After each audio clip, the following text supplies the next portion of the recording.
मतदारसंघामध्ये 42 आदिवासी गावं आहेत.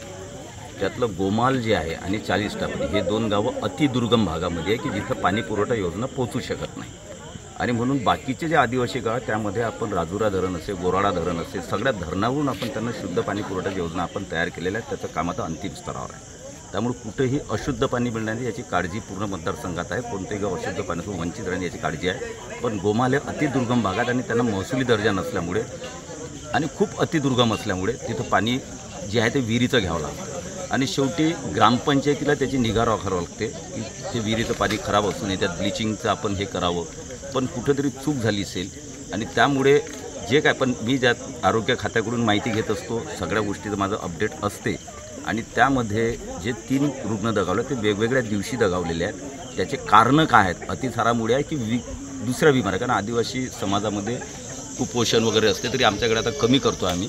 आणि त्यामुळे त्यांचे नमुने रक्ताचे आणि सगळे टेस्ट जे आहेत त्या रुग्णांच्या जे दगावले त्यांचेसुद्धा काढून घेतलेले आहेत. आणि त्यांचे रिपोर्ट अजून अप्राप्त आहेत. 1-2 दिवसामध्ये रिपोर्ट येतील. मग ते कशामुळे दुगावले याचं आपल्यासमोर जे आहे ते स्पष्टीकरण येईल.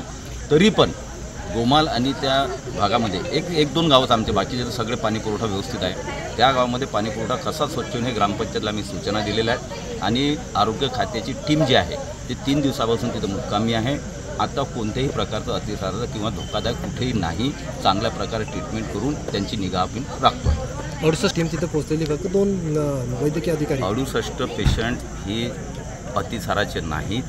कारण आम्ही सगळी माहिती अपडेट ठेवतो.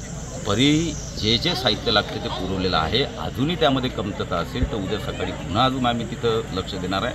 पुन्हा तिथं आम्ही सगळ्या गोष्टी पोहोचवणार आहे.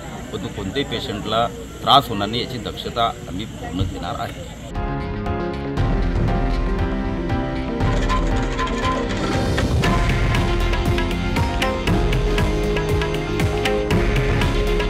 हे आहे देशातील नंबर 1 न्यूज नेटवर्क आणि आपण पाहत आहात TV9 मराठी.